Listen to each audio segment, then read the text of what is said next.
In the previous example, I told you that every power set of a set and the set inclusion relation, that is going to be a pose set, and I told you that it is going to be a Boolean algebra. And this particular example is very important because every Boolean algebra will exactly look the same. So for that reason, I'll just take some examples and explain you. See this? So what I'm trying to say here is, if you have a set capital A, which is a singleton set. Now let's talk about power set of A and set inclusion relation. So this is a pose set and a lattice and also a Boolean algebra, which means it is both distributive as well as so what are the elements in this? Phi and then A. This is power set of A, and I am talking about inclusion. Now if you observe it, the elements that will be present here will be, one is A and the other is Phi, right? So this is the example of a Boolean algebra which is containing only two elements. So it is a pose set and a lattice, because least upper bound and highest lower bound of both both of them are available, right? Both the elements are available. And a lattice, it is distributed lattice as well as complemented lattice, and so it is also Boolean algebra, right? And this particular structure is of very high importance because it is a totally ordered set. If you observe this, it is a totally ordered relation, right? The only totally ordered relation which is a Boolean algebra will contain only two elements, which means in a n set total ordered relation is Boolean algebra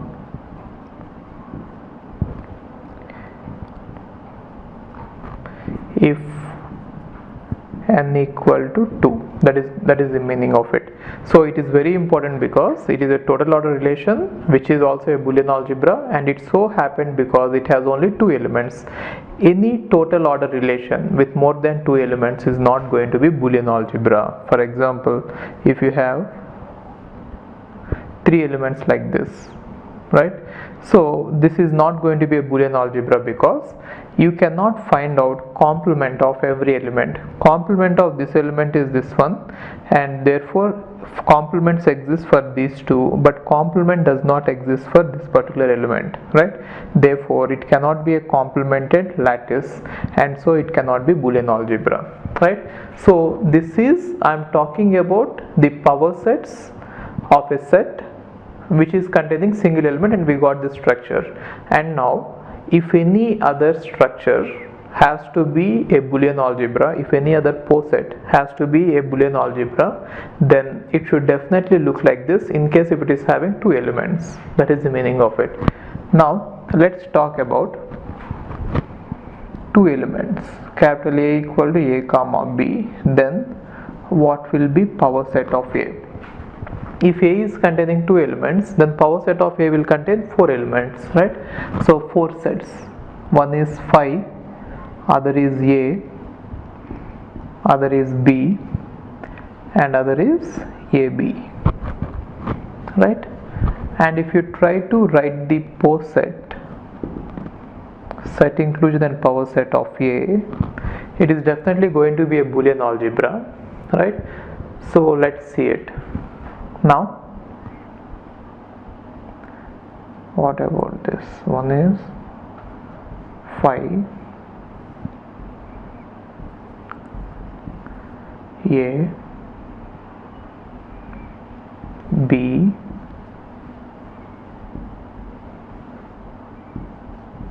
and AB. Four elements, right? So why is it a Boolean algebra? Because it is of course a lattice, right? So it is a lattice because for every two elements there exists join and meet, and so it is a lattice. Now we have to show that it is Boolean algebra, which means it is distributed lattice as well as complemented lattice. So what do you mean by distributed lattice? So in case of sets, we know that the join is nothing but union and meet is nothing but intersection, and in case of sets we know that union is distributive over intersection and intersection is distributive over union, and so we can say that distributive law is being obeyed, and so this particular lattice is distributed lattice. And now it is complemented lattice as well. So why is it complemented lattices? For every element we can find the complement. So in this particular set, power set of A, the complements can be found out in this way. So whenever you have such a relation, such a power set like this, you can find out the complements of every element like this. If A is a set, then let us say x is a set, then the complement of x is nothing but A minus x, where A is the base set, which means from A we derived everything, isn't it?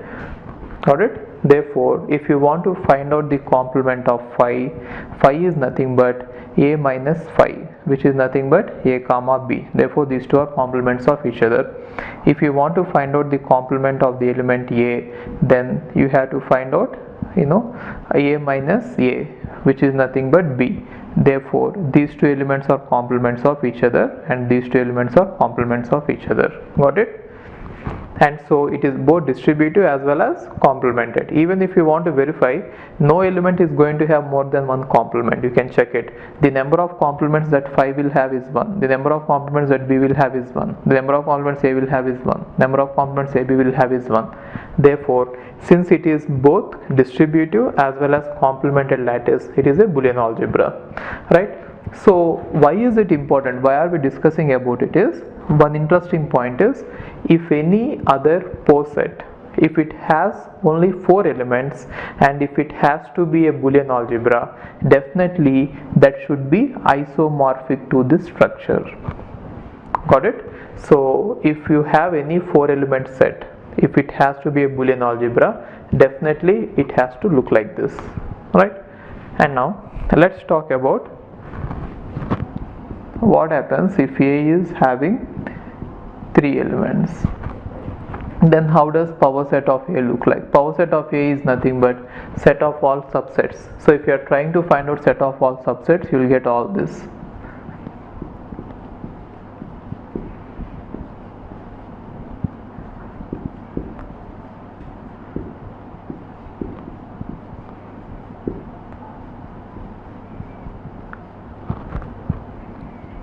A, B, C. So totally there are 8 elements. Why? Because there are 3 elements in A. That is why power set of A will have 8 elements. Now let's try to construct the power set diagram for the lattice, this one, P of A. So let's try to construct the lattice diagram for this one. Okay. So we are going to put phi here, A here, B here, C here. Let's put AB here, and let's put BC here.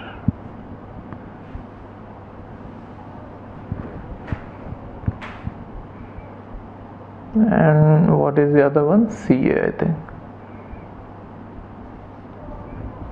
CA here, right? And then let's put ABC here. So now if you observe it, this is the lattice diagram for a lattice containing 8 elements of this power set. So this is again a Boolean algebra because it is distributive as well as complement. Now how can I find out the complement of every element? If you have a set X, then the complement of this set X is nothing but A minus X. Got it? That is how you can find out the complement. And so it is having complements, and also we know that union is distributive over intersection, and intersection is distributive over union on set of all sets. Therefore we can say that it is distributive as well, and so it is a Boolean algebra. So why am I discussing it? Because it is important, because if you have any set containing 8 elements, and if that particular poset has to be a Boolean algebra, then definitely it should be isomorphic to this structure, right? So these are important, these structures are important. If you have 2 elements, then the structure should be like this if it has to be Boolean algebra. If you have 4 elements, the structure has to be like this if it has to be Boolean algebra. If it has 8 elements, the structure has to be like this if it is going to be a Boolean algebra, right? So you can blindly remember it this way. If a lattice has to be Boolean algebra, then definitely it should be identical to like this, diagrams like this. What if the lattice is having 16 elements? Then you take the power set of A, where A is having 4 elements, and you can form it.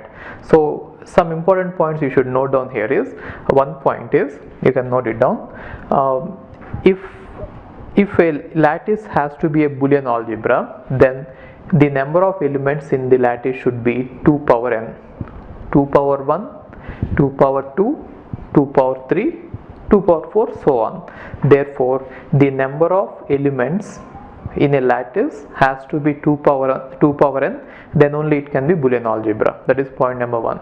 And point number 2 is the number of edges in the lattice diagram, if the lattice has to be Boolean algebra, is n into 2 power n minus 1, n into 2 power n minus 1, where n is the number of elements. Got it? So what you should do is, if you don't believe it, just you can count it. See this, if I put n equal to 1, right, n equal to 2, if you put n equal to 2 here, I think for the first one it is not following. For the second one, if you put n equal to 2 here, it is going to be 2 into 2 power 2, which is going to be 4, right? Okay, so this one is an exception. From here onwards, this law is satisfied, which means if a lattice has to be Boolean algebra, then the number of edges in the lattice has to be n into 2 power n minus 1, and always the number of vertices has to be, or the number of elements has to be 2 power n. So in exam, if they give you any lattice and if they are asking whether it is a Boolean algebra or not, then simply you just try to draw the diagram, or if they have already drawn the diagram, just see that if the diagram is similar to any of these, then only it is going to be a Boolean algebra. And one more thing, here I have given you only 3 examples, like 2 elements, 4 elements, 8 elements, but then you can in general they will be Boolean algebras of size 2 power 1, 2 power 2, 2 power 3, 2 power 4, so on, 2 power n, right? So any size is possible, but just be careful there. If you can verify these two. Hi, if you are planning to do masters, then doing masters abroad is better than doing masters in India. I'll give you all the reasons. So first reason is, out of 1 lakh students who take GATE every year, there are only 500 seats in old IITs. So all the IITs put together have an acceptance rate of 0.5%, and universities better than IITs, they have very good acceptance rate like 30%, 40%, but all the IITs put together have an acceptance rate of 0.5%. And if you are working hard to get into IIT Bombay's ranking is 177, and IIT Roorkee's ranking is 400. If you are happy to get into IIT Roorkee, then getting into universities better than IIT Roorkee is easier compared to getting into IIT Roorkee. And looking at the salaries for computer science, for software jobs, if you have done your masters in computer science in US, the salaries are ranging from 80 lakhs per year to 1.2 crore per year. So even if you take an average of 1 crore per year, your savings will be much higher than the salaries in India. After taxes and your cost of living, you can easily save 40 to 50 lakhs per year. And in India, the maximum jobs that you get is around 30 lakhs. So your savings will be much greater than the salaries in India. And these are all the services that we provide. University shortlisting. So depending on your profile, we will shortlist what are the universities that you have to apply. and statement of purpose building, and then LOR guidance, and GRE and English test assistance, and education loan assistance. So you don't have to have any collateral, which means without any security, now you can get education loan. Getting education loan is very simple these days, and whatever the amount of fee that you have a range of universities. You can apply for 10 lakh universities, 20 lakh universities, or 50 lakh universities. But whatever it is, you are going to get complete education loan, and you can pay off your education loan in 1 year after you get a job. And then we do visa assistance, mock visa interviews, and then connecting with the university alumni. So now you might ask why we should join Game of Visas. So the answer is we have 90% success rate, 99% success rate. And these are all the destinations that we guide the students to. So we guide students to any country that you want to go. So now it is not just USA. We guide to UK, Germany, Australia, Canada. So we guide students to all the countries. We work with all the destinations. And if you are interested in going abroad, you have to just drop us a message on this WhatsApp number 9494 555 454. Okay, thank you.